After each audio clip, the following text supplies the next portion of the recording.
Hi ladies, welcome to Ladies Discipleship Ministry. Kali ini kita berjumpa di minggu keempat dari seri ini dan gak terasa ya, udah 4 minggu kita membahas tentang topik ibuku.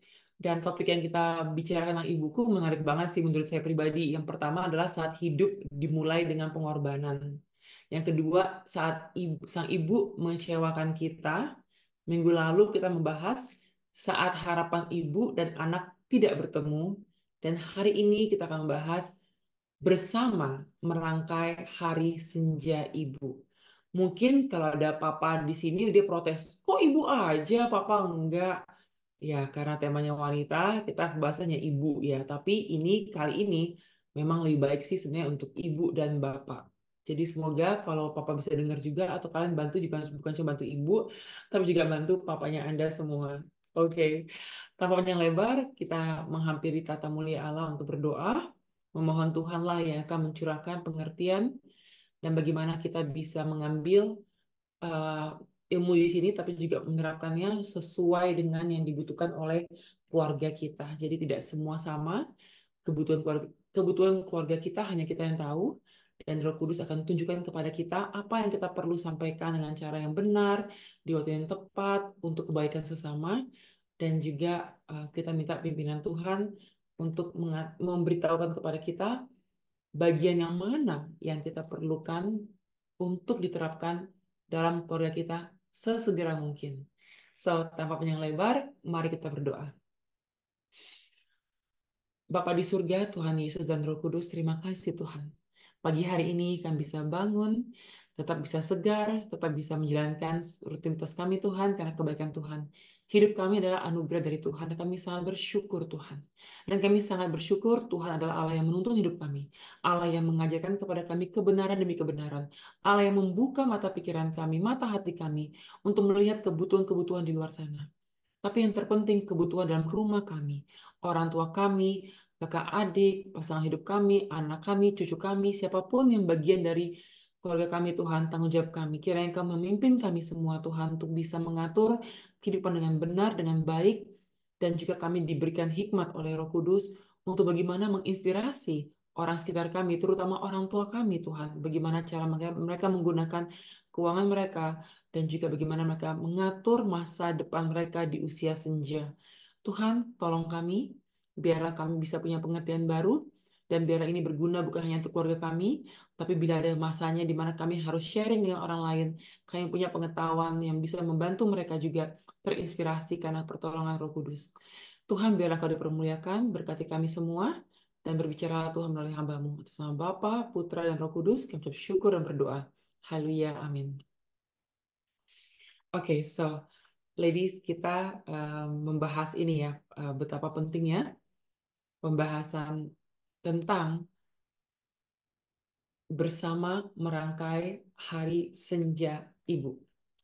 So, kalau kita melihat ya kehidupan kita pribadi, kita semua pasti mungkin di usia yang masih muda atau kita pun udah mulai harus merangkai kehidupan kita sendiri. Nah, waktu saya mempersiapkan topik ini, yang lucunya adalah semua yang saya persiapkan tentang untuk mempersiapkan merangkai hari senja ibu, saya malah mikir buat saya pribadi loh, saya juga perlu nih, ini saya juga perlu, ini saya perlu juga nih gitu. Jadi kayak kayak pedang bermata dua gitu ya, maunya nolong orang, tapi saya juga tertolong gitu. Jadi inilah keajaiban dari mempelajari firman Tuhan. Jadi bukan untuk orang lain, tapi seringkali untuk kita dulu, baru orang lain bisa menikmatinya.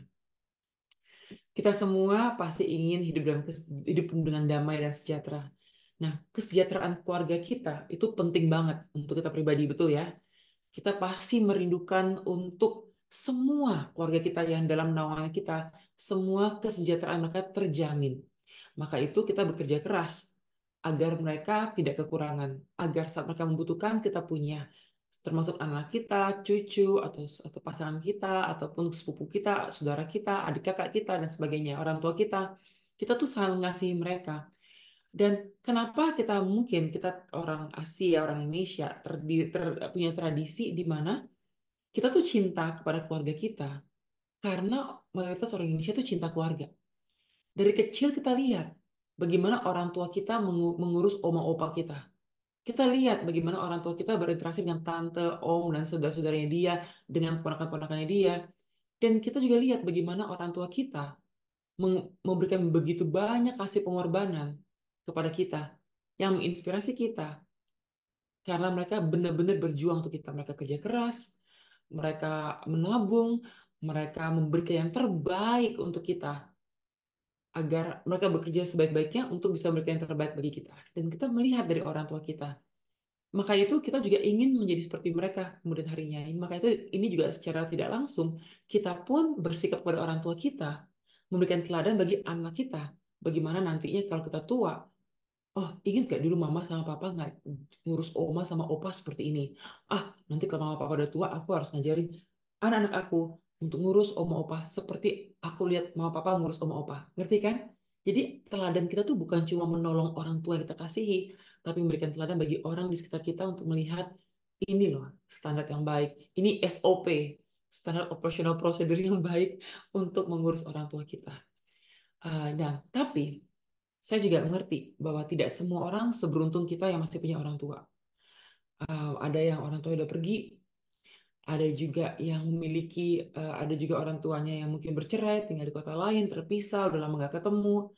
Mungkin di sini juga ada yang terluka dan tidak memiliki pengalaman baik dengan orang tua kita. Tapi saya berharap kita bisa mengampuni dan kita menjadi orang tua yang terbaik bagi anak-anak kita. Luka-luka lama nggak boleh kita berikan kepada anak kita, berhenti di kita. Dan kita tetap memperlakukan orang tua kita penuh dengan kasih, penuh dengan hormat. Dan juga kita juga belajar untuk kalaupun kita tidak punya orang tua kita tidak punya orang tua yang sempurna, kita mengampuni mereka. Kalaupun orang tua kita udah pergi, kita tetap memberikan mungkin menghormati mertua kita atau orang tua di sekitar kita. Jadi dan juga kalaupun kita punya orang tua yang benar-benar um, maksudnya kita nggak kenal dia pribadi, siapapun yang menjadi figur orang tua, inilah yang kita berikan yang terbaik bagi mereka. Nah, kita pun juga ya, kalau dipikir-pikir ya, kesibukan kita, saya baru baca buku nih, saya lagi suka banget baca buku ini, lagi lagi seru-serunya ini tentang bagaimana kesibukan kita itu bisa menjauhkan kita dari Tuhan, dari sesama, dan dari jiwa kita. Kita tuh sering kali ya, kesibukan itu tuh bukan dari Tuhan loh. Itu yang dunia kasih kita untuk mengacaukan tujuan hidup kita. Kita sibuk, sibuk, tapi kita nggak tahu sibuknya untuk apa. Jadi maka dari itu kita harus hati-hati sekali. Kesibukan kita tuh bernilai kekekalan nggak? Atau hanya untuk mengisi waktu ruang? Atau hanya untuk biasa sama seperti orang lain? Kesibukan tidak selalu membawa kebaikan. Dan saya lagi mempelajari itu, saya semoga bisa menceritakan ulang nantinya ya kalau udah selesai. Dan eh, seiring bertambahnya usia, oh ya, sorry, kalau udah mau lihat bukunya ada di IG saya. Ada kemarin saya post di reelnya saya. Ada 2 post tentang buku ini. Seiring bertambahnya usia, kita menjadi sibuk. Terkadang tanpa kita sadari, orang tua kita pun semakin berusia tua. Dan lama-lama mereka tidak akan bisa mandiri.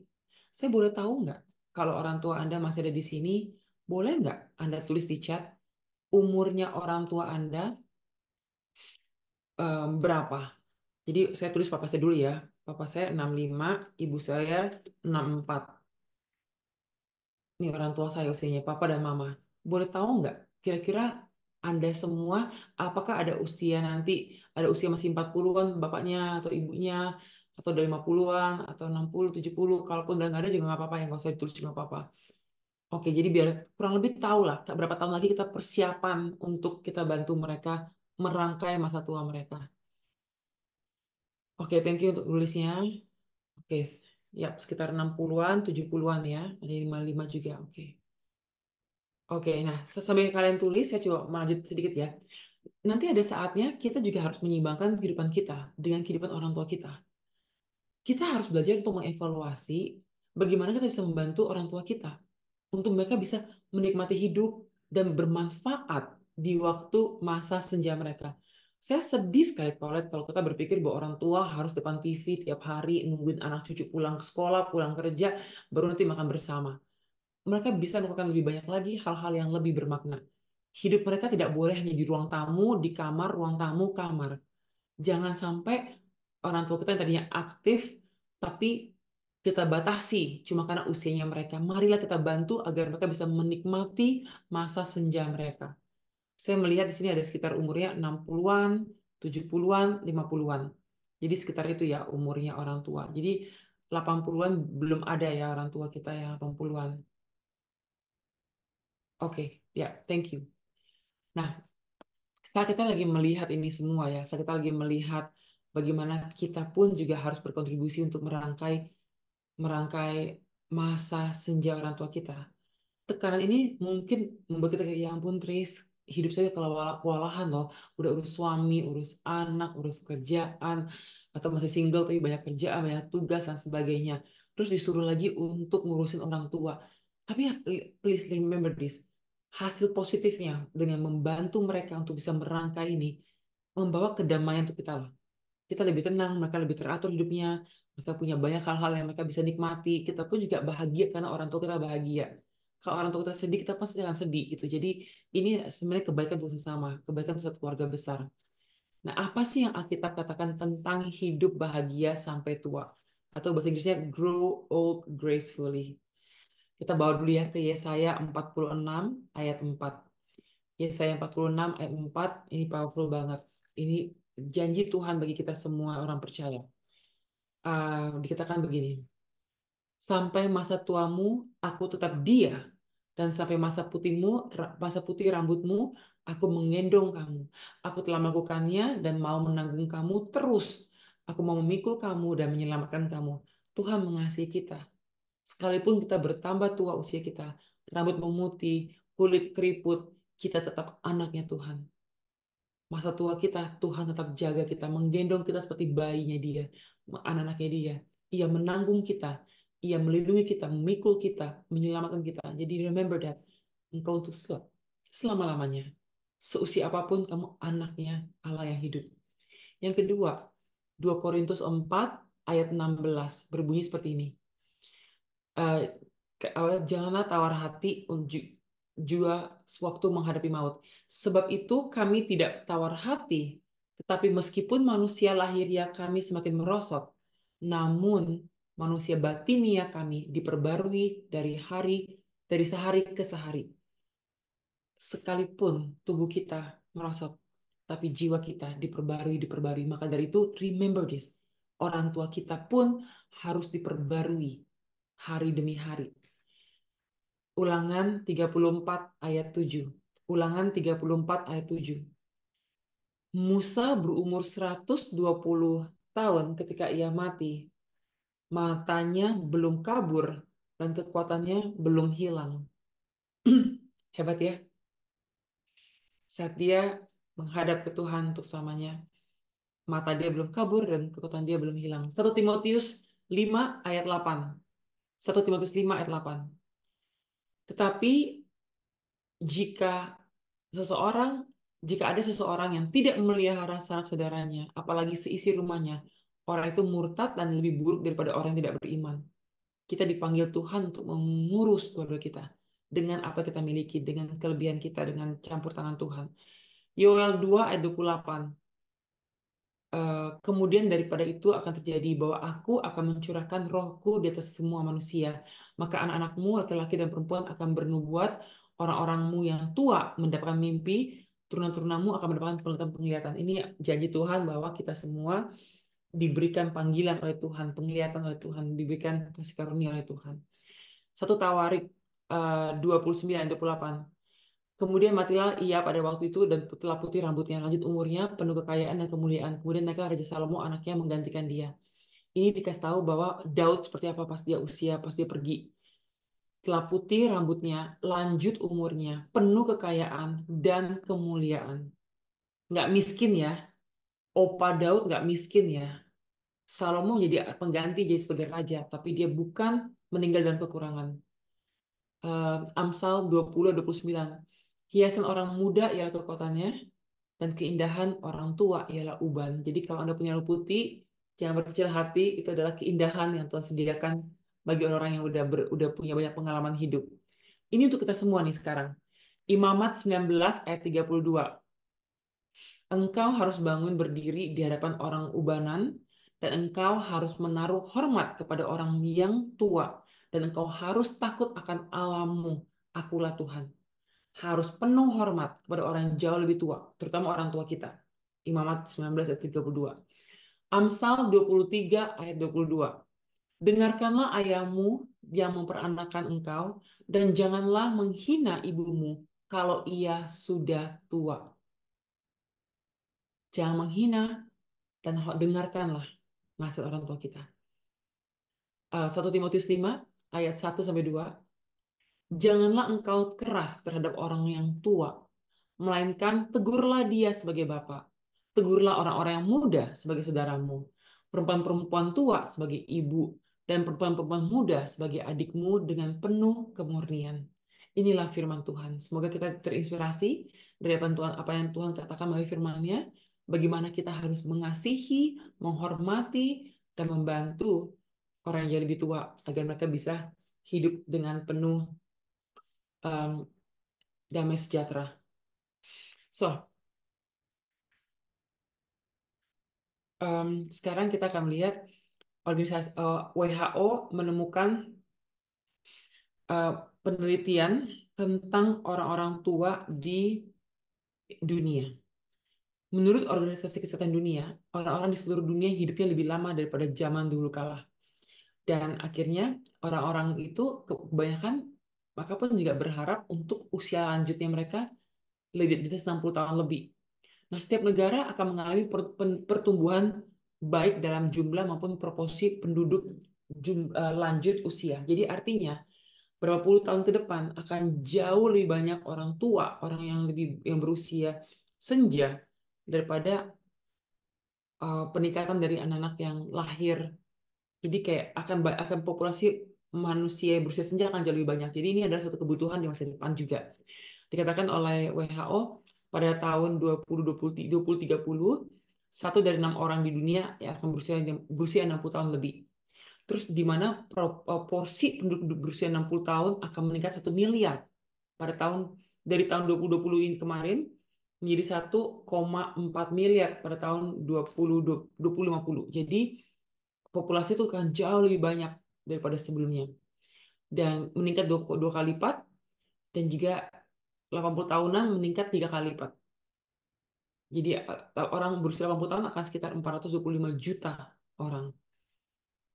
Itu mungkin size-nya 2 kali populasi Indonesia, kurang lebihnya. Menarik ya. Jadi akhirnya kita melihat bahwa dunia semakin banyak orang yang berusia senja, kita pun juga lama-lama akan berusia senja, sehingga ini bukan hal yang tabu, ini hal yang kita perlu persiapkan bersama. Saat kita ikut membantu orang tua kita membangun, merangkai masa tua impian mereka, kita bisa mendiskusikan dengan mereka loh, bagaimana cara kita bisa mendukung mereka dalam perencanaan keuangan, manajemen kesehatan, dukungan emosional, psikologis, bagaimana mereka bisa menjalin pertemanan dengan baik, persahabatan dengan baik, bagaimana kita bisa membantu mereka untuk melindungi mereka dari segala macam penipuan digital maupun penipuan secara pertemanan dan sebagainya. Kita pun juga bisa mengamankan mereka punya aset ataupun kesehatan mereka, merapikan dokumen-dokumen mereka, dan juga membantu mereka untuk bisa mengatur jadwal sehari-hari, beribadah bersama, mengatur liburan keluarga, dan sebagainya. Nah, sebagai anak-anak ya, kita mungkin pikir kayak banyak banget ya tugasnya. Tapi, ladies, please remember this. Kita merawat orang tua kita di masa tua mereka lebih dikit daripada saat mereka merawat kita pada saat kita masih kecil. Ibu kita melahirkan kita. Yang udah jadi ibu tahu betapa sulitnya melahirkan. Mereka mengurus kita dari masih bayi tak berdaya sampai kita bisa jalan, bisa lari, bisa kemana-mana. Mereka membiayai kita sekolah kita, ngasih kita makan tiap hari. Kalau kita sakit, bawa ke dokter. Kalau kita lagi susah, lagi sedih, lagi bermasalah, mereka akan mengajarkan kepada kita, mereka berikan kita pakaian, mereka berikan kita segala-galanya dengan uang terbatasnya mereka agar kita bisa hidup yang bermakna. Nah, apa yang mereka lakukan untuk kita itu lebih baik daripada apa yang kita lakukan kepada mereka. Jadi kita jangan pernah hitung-hitungan dengan orang tua kita. Apalagi ada istilah sandwich generation. Sandwich generation adalah anak yang menghidupi orang tua dan menghidupi anaknya dia. di tengah-tengah sandwich generation. Tapi sekalipun kita merasa terbeban berat, kita bisa bagi tugas itu dengan semua saudara, mungkin masukin uang dan sebagainya. Tapi jangan sampai kita lupa, ibu kita begitu mengasihi kita saat kita masih kecil. Kita didaftarkan di 3 sekolah besar loh. SD, SMP, TK, SD, SMP, SMA. Belum lagi kalau kita ada masalah, belum lagi ambil rapot setahun berapa kali. Udah gitu belum lagi kalau kita pun juga mengalami masalah-masalah yang lain dari luar sekolah maupun di pertemanan maupun di kesehatan dan sebagainya. Banyak pengorbanan mereka. Maka dari itu jangan merasa suatu beban berat untuk kita merangkai hari senja bersama dengan mereka. Saya membawa kita kepada 8 poin. Ada sub poin juga ya di antaranya. So if you want bisa tulis, kalaupun enggak nanti bisa dengar video ini lagi. Yang pertama, mengingatkan mereka tentang makna hidup. Yang pertama, bahwa kita tuh harus punya a sense of purpose, sebuah tujuan hidup. Kalau nggak ada tujuan hidup, akan sulit untuk kita bisa merangkai kehidupan lebih baik lagi. Kalau berpikir kayak udahlah udah tua, tinggal nunggu waktunya. No, that's not life and that's not godly. Itu bukan dari Tuhan. Kita harus ingatkan kepada orang tua kita bahwa pekerjaan mereka, karya mereka, pekerjaan mereka itu belum selesai. Sekarang di usia senja, mereka adalah seorang ahli dalam bidang yang mereka lakukan cukup panjang. Kalau mereka dulu guru atau mereka dulu adalah seorang dokter atau mereka seorang pekerja-pekerja lainnya atau ibu rumah tangga, mereka sekarang adalah seorang ahli yang telah menempuh waktu dan pengalaman dan semua kehidupan sehingga mereka menjadi seorang ahli dalam bidangnya. Jadi bantu mereka untuk melihat bahwa mereka itu berharga, ilmu mereka itu berharga. Ada seorang opa-opa umur 70-an ngajar online bagaimana cara belajar matematika. Dia guru yang berhenti kerja, dia bingung mau ngapain, anaknya bantu dia untuk punya online kelas. Akhirnya bisa mengajar. Saya punya teman, ibunya juga pengajar. Di usia 75 tahun masih udah berhenti dari universitas, sekarang jadi pengajar biasa gitu, jadi pengajar tamu di universitas-universitas lainnya gitu. Sehingga nggak ada kata terlambat untuk kita tetap memberikan ilmu yang kita miliki bagi kebaikan sesama. Ada penelitian mengatakan bahwa kalau kita menolong orang tua kita dengan rasa memiliki tujuan hidup, mereka akan lebih kecil kemungkinan untuk mengalami gangguan kognitif, serangan jantung atau stroke, dan mereka pun juga akan hidup lebih lama karena bermanfaat. Mereka tahu hidup mereka bermanfaat dan banyak yang membutuhkan mereka. Jadi tidak perlu fokus kepada berapa usia mereka. Setiap orang harus punya tujuan hidup, rasa memiliki sense of belonging. Saya milik keluarga saya dikasih oleh komunitas saya. They have to have a sense of belonging. Saya dimiliki oleh grup ini. Saya disukai oleh grup ini. Keluarga saya suka saya dan sebagainya. Dan merasa dihargai. Ini sangat penting bagi orang tua kita. 3 hal tersebut. Nah, mungkin mereka pasti udah pengalaman banyak sekali ya. Mungkin mereka mendefinisikan hidup mereka sesuai dengan karir mereka sebelumnya. Tapi tiba-tiba karir mereka hilang. Apa yang kita bisa ingatkan kepada mereka bahwa mereka tetap berprestasi. Mereka mungkin dulu mantan polisi, atau mungkin mantan guru, mantan perawat, apapun yang mereka lakukan di masa lalu, itu bisa bisa mereka gunakan lagi untuk membantu sesama, walaupun bukan dalam institusi yang menaungi mereka selama puluhan tahun. Jadi, kita pun juga jangan sampai membuat mereka seperti anak kecil. Mereka mampu loh, kalau mereka masih mampu, fisik mereka masih bisa. Jangan ambil dari mereka pekerjaan-pekerjaan kecil yang mereka mau lakukan. Kayak mereka ingin masak, atau mereka ingin merawat hewan peliharaan, atau mereka ingin merawat tanaman, kebun. Mereka ingin, ah mama mau, ini kamu yang setrika, mama yang lipat ya, gitu. Atau gimana. Membantu belanja, atau mereka ingin belajar online, belajar kelas-kelas, apapun yang mereka mau lakukan, bantu mereka agar mereka bisa melakukannya dan mereka tetap punya rasa untuk bahwa saya tetap berharga loh. Keluarga saya butuh saya. Anak saya butuh saya. Kadang-kadang hal kecil yang, mah boleh tolongin nggak mah? Papa bisa bantuin ini nggak? Pak, mobilnya agak bunyinya aneh. Papa boleh nggak temenin aku lihat mobilnya dong? Aku buka ya kap depannya ya. Apa yang salah ya Pak ya? Oh ini minyaknya kurang nih. Kamu ini kapan bersihin terakhir kali? Itu pasti akan merasa kayak, wow, saya dibutuhkan oleh anak saya. Saya senang gitu bisa menggunakan mortir saya sekarang di usia ini gitu, atau ibu kita, mah mama pernah masak kue, atau mama pernah makan makanan masakan ayam yang enak banget, bumbunya apa sih mah, ajarin masak dong gitu. Ini kan, ah, saya dibutuhkan, ekspertis saya dibutuhkan, kelebihan saya dibutuhkan. Ini satu hal yang sangat-sangat baik. Yang berikutnya sekarang itu yang pertama ya, berikan mereka makna hidup sehingga mereka punya tujuan hidup, nggak cuma nonton TV dan nggak ngapa-ngapain. Yang kedua adalah perencanaan keuangan. Perencanaan keuangan ini sangat-sangat penting, yaitu kita bisa, pertama kita bisa menilai situasi saat ini, keuangan orang tua kita. Kita mungkin beri mereka rasa aman bahwa mama apa, saya nggak mau uang mama apa, saya cuma mau bantu. Kalau mereka punya lebih, kita bantu biar mereka bisa menikmati lebih lama lagi. Kalau mereka nggak punya, kita pun anak-anaknya semua bisa saling membantu agar mereka punya uang cukup. Mereka kayak mereka harus mungkin belajar, masih tetap boleh megang uang, mungkin bukan jumlah banyak, jumlah yang banyak, tapi masih boleh diizinkan agar mereka bisa punya kekuatan untuk masih cucu-cucu atau mau beli apa masih bisa dan sebagainya. Jangan diambil dari mereka sepenuhnya kalau mereka masih punya kemampuan untuk bisa mengaturnya. Kita juga mulai dengan menilai situasi keuangan saat ini. Kita memahami sumber-sumbernya uang orang tua kita dari mana, pendapatan dari mana, pensiun, ya, jaminan sosial, jam sostek ya, apa sih, jaminan sosial tenaga kerja ya, apa, oke, pensiun ya, jaminan sosial, atau mungkin rekeningnya dia atau investasinya dia dan sebagainya. Nah, terus juga membantu orang tua kita menganggar untuk pengeluaran saat ini dan di masa depan. Oke mama papa, pengeluarannya sebulan berapa, oke ini bisa dikurang-kurangin ya, segini aja ya mama papa ya gitu, bisa membantu mereka juga untuk bisa mengatur dengan sebaik-baiknya. Terus juga belajar bagaimana menjaga stabilitas keuangan bagi orang tua yang menua. Contohnya mereka punya uang sekian banyak, gimana caranya di usia 60 tahunan itu uang ini bisa sampai usia 80 tahun, sehingga mereka nggak pernah kekurangan, mereka nggak pernah kesusahan, mereka masih terus punya uang yang diatur dengan sebaik-baiknya. Jadi ini suatu hal yang kita perlu pikirkan, investasi ataupun apapun bentuknya. Pengkhotbah 11 ayat 6 berbunyi seperti ini. Taburkanlah benihmu pagi-pagi hari, dan janganlah memberikan istirahat kepada tanganmu pada petang hari. Karena engkau tidak mengetahui apakah ini atau itu yang berhasil, atau kedua-duanya sama-sama baik.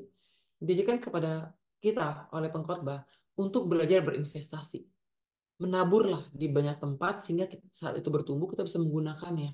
Ini penting sekali untuk kita dan juga kita bisa bantu orang tua kita untuk terapkan juga dalam kehidupannya mereka.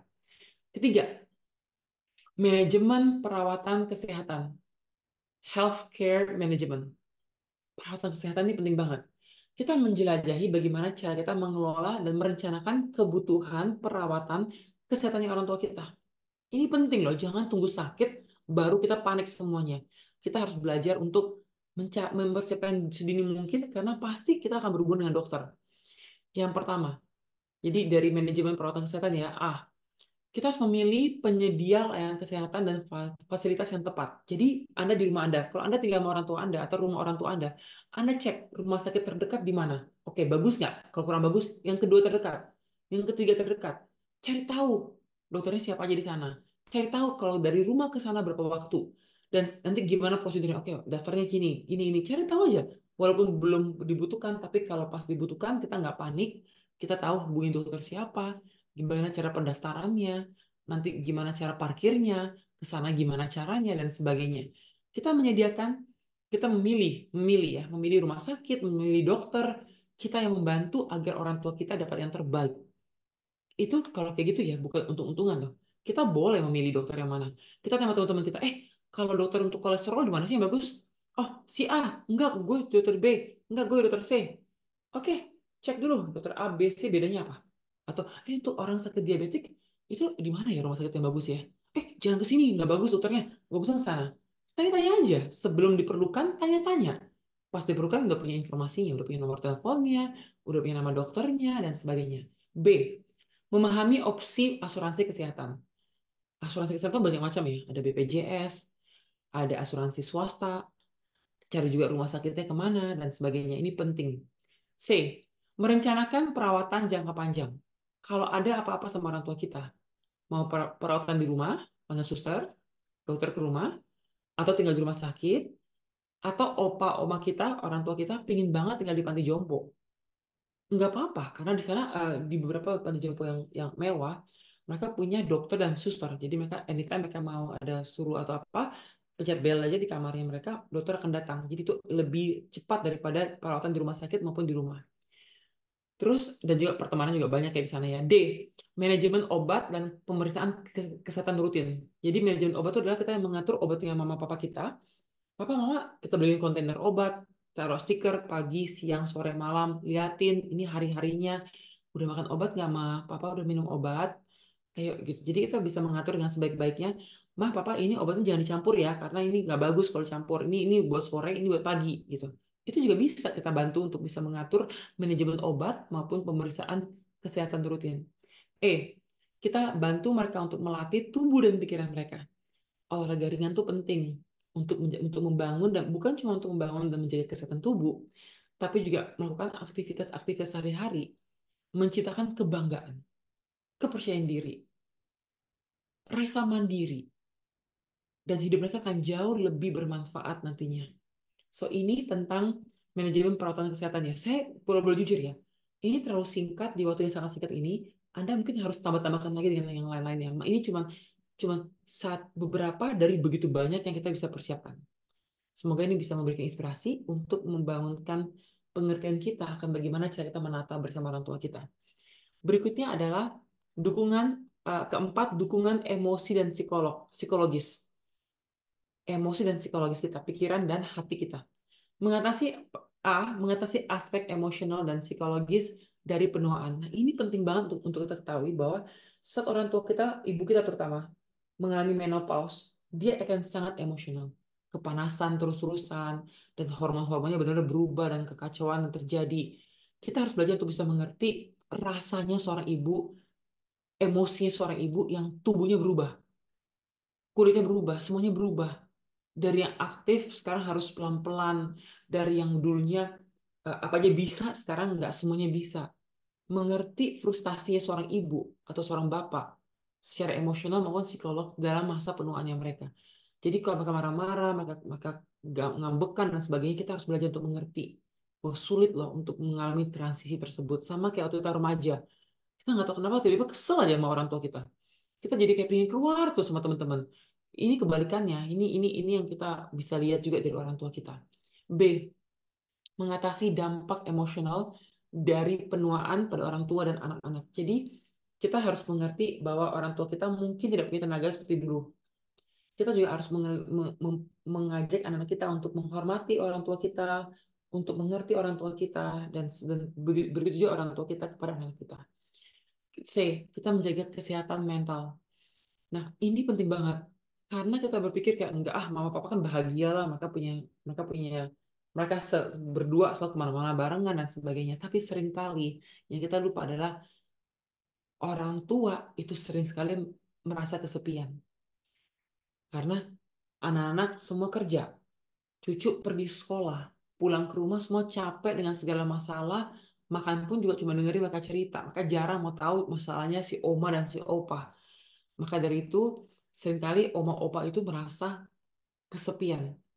Kadang-kadang bisa mengalami depresi, bisa mengalami kecemasan, dan ada loh jenis-jenis depresi yang kita harus cari tahu sendiri kalau bisa ke ini ya psikolog ya ataupun tes dulu analisa sedikit. Contohnya ya, kesedihan yang persisten, perasaan putus asa, iritasi, gampang marah, kehilangan minat, kelelahan, kesulitan tidur dan konsentrasi, nyeri dan sakit tanpa penyebab fisik. Kita cek ya orang tua kita cek mereka. Yang kelima, menghubungkan dengan persahabatan yang baik. Nah, kembali lagi kepada tadi ya, kesepian atau penyebab utama depresi adalah seringkali dikaitkan dengan penuaan. Nah, banyak orang merasakan hidup mereka berubah total. Kalau dulu kata orang-orang, aduh waktu masih remaja, 20 tahun, 30 tahun, itu tiap minggu ada wedding, ada pernikahan si ini, pernikahan si itu. Tapi kalau berusia 60-an, 70-an, udah mulai perginya ke rumah duka. Jadi ngerti nggak emosinya mereka tuh benar-benar susah sekali loh. Maka dari itu mereka perlu persahabatan yang baik. Kita yang menghubungkan dia dengan teman-teman yang baik mereka. Jadi caranya adalah ya kita harus mendorong ada keterlibatan sosial. Orang tua kita harus punya teman-teman yang dia bisa pergi bersama, menikmati park atau menikmati mall atau makan bersama dengan teman-teman baiknya dia. Dan ini penting sekali ada kegiatan dengan teman-teman maupun dengan keluarga. Jangan biarkan ibu kita di rumah tamu, di ruang tamu terus-terusan dari pagi sampai sore. Ajakin mereka untuk, mah ketemu yuk sama tante ini. Mah, aku antarin mama ya ke rumahnya. Ada banyak perkumpulan tuh saudara-saudara di keluarga ini gitu. Jadi kita ajakin mereka untuk mereka bisa menikmati kebersamaan dengan teman-teman dan keluarga. Kita juga bisa atur mungkin tiap hari Minggu makan-makan dengan keluarga besar pulang dari gereja. Atau mungkin kalau hari ada ulang tahun kita undang semua orang tua juga. Jadi ada orang tua semuanya satu meja, anak muda satu meja dan sebagainya. Jadi mereka punya teman-teman yang seumuran yang mereka bisa cita-cita bareng dan mereka bisa cerita ulang tentang kehidupan zaman dahulu kala waktu mereka masih muda dengan orang-orang yang mungkin orang-orang yang sama. Terus kita juga harus memberikan dukungan emosional, dan juga komunikasi yang terbuka kayak, mah, are you okay? Mama rasa gimana? Mama maunya apa? Papa maunya gimana? Aku suka bingung nih mau ngajak mama papa kemana, nggak tahu sukanya di mana. Katanya kalau mall keramaian. Gimana apa? Mama pinginnya apa? Mau ke pantai kah? Mau kemana pinginnya? Ke samping danau atau sungai dan sebagainya. Kita cari tahu apa yang mereka rindukan, kemana mereka pengen, kepada siapa mereka ingin bertemu dan bergaul. Terus yang keenam, mengelola mereka, melindungi mereka dari penipuan dan pencurian. Jadi, mengelola utang dan menghindari penipuan keuangan.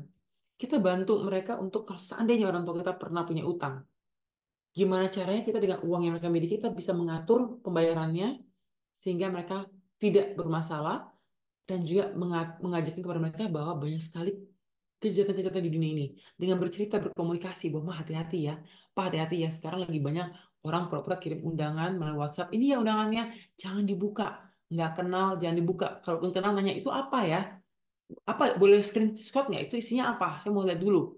Nggak apa-apa kita jadi orang yang paranoid, tapi kalau nggak bahaya. Dengan buka link itu maka bisa masukin virus, dan virus bisa mengambil semua uang di bank kita. Kita harus berdoa dan kita juga mengajarkan kepada orang tua kita hati-hati dengan penipuan online.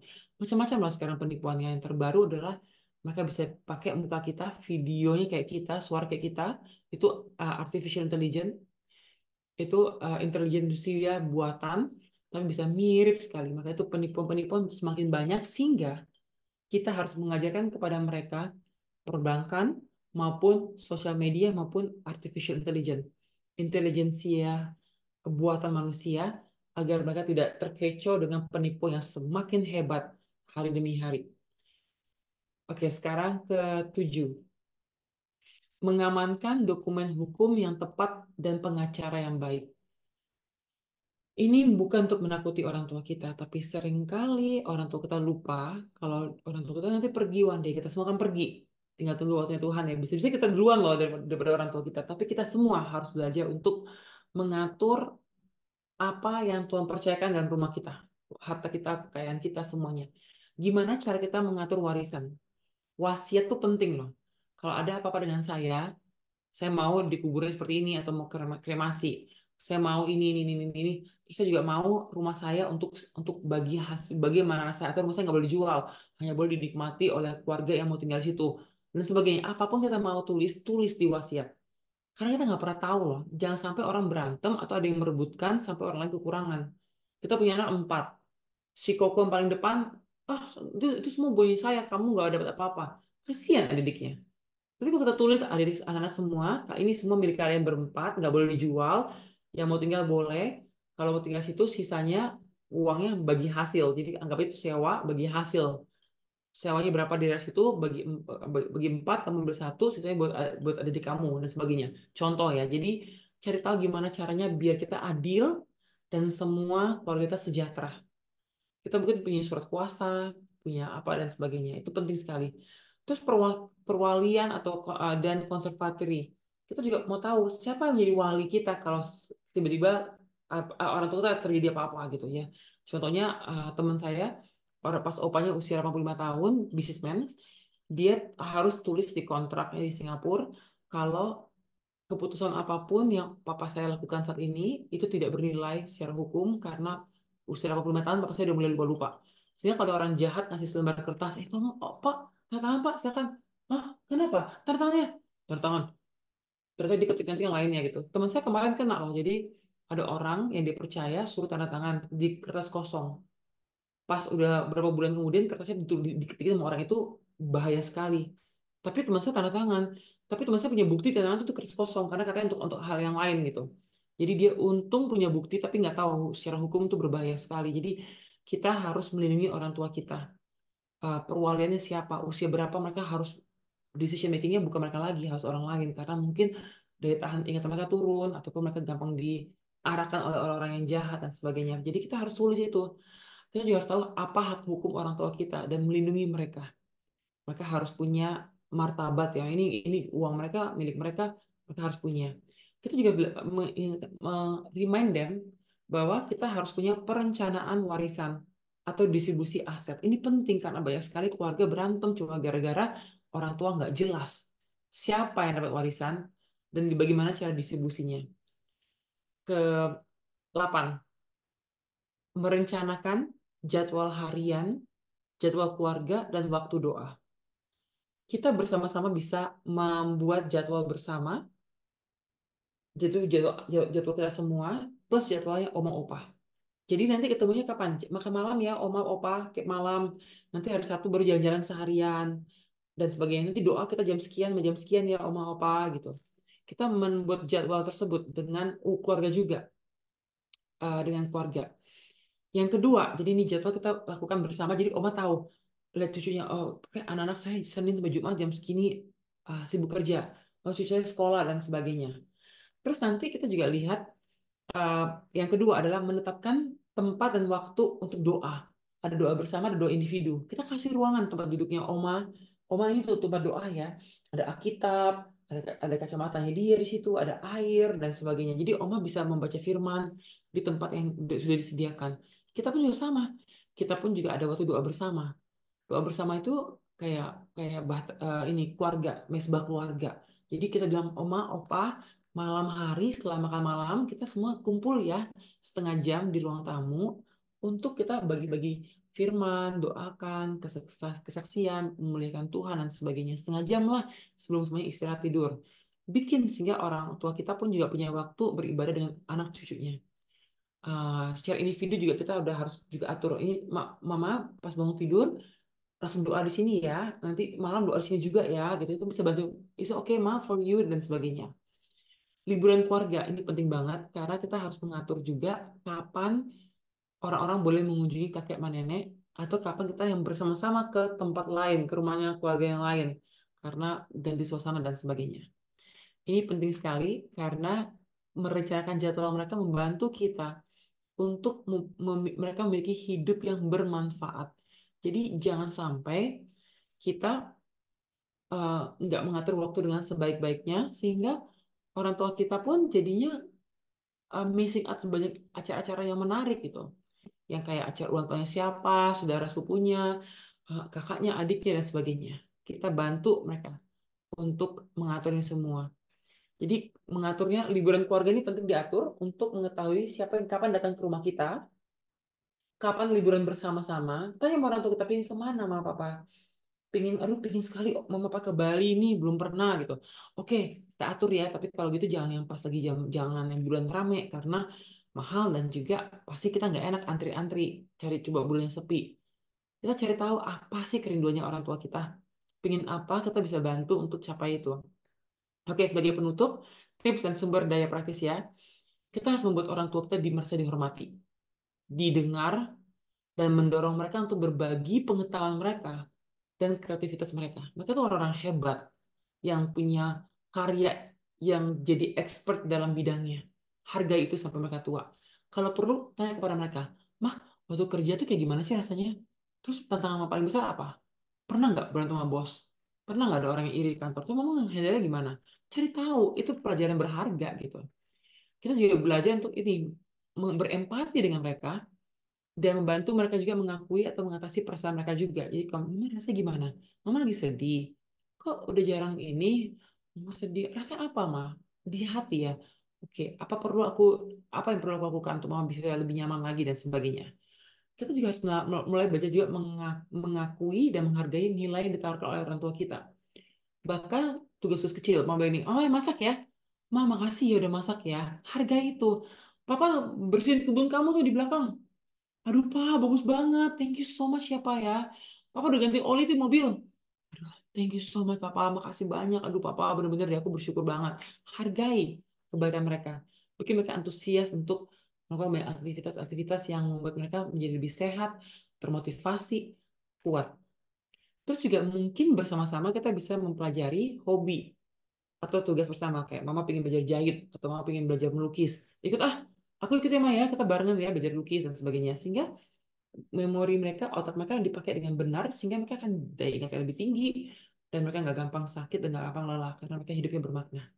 So, ladies, kita semua pernah diurus oleh orang tua kita. Kalau giliran kita mengurus mereka, ini ada sebuah kebaikan Tuhan, sebuah tanggung jawab yang Tuhan berikan, dan juga suatu kehormatan untuk dipercaya mengurus orang tua yang mengurus kita dengan sangat-sangat detail dulunya. Saya tutup dengan satu ayat, Yohanes 19:25-27. Dan dekat salib Yesus berdirilah ibunya dan saudara ibunya, Maria istri Klopas dan Maria Magdalena. Ketika Yesus melihat ibunya dan muridnya yang dikasihnya di sampingnya, ia berkata, ia kepada ibunya, Ibu, inilah anakmu. Kemudian kepada murid-muridnya, inilah ibumu. Dan sejak saat itu, murid itu menerima dia dalam rumahnya. Tuhan di kayu salib, menebus dosa manusia, menebus hidup kita yang sia-sia. Dan satu hari kayu salib, dia masih mengingat ibu duniawinya, ibu dunia untuk anak surga. Dia dari surga. Ini ibu yang Tuhan percayakan, Bapa di surga percayakan untuk mengandung Yesus, melahirkan Yesus, membersihkan dia Yesus. Dan tiba waktunya Tuhan Yesus pergi kepada Bapa di surga. Dia menitipkan ibunya kepada Yohanes, kepada murid-muridnya.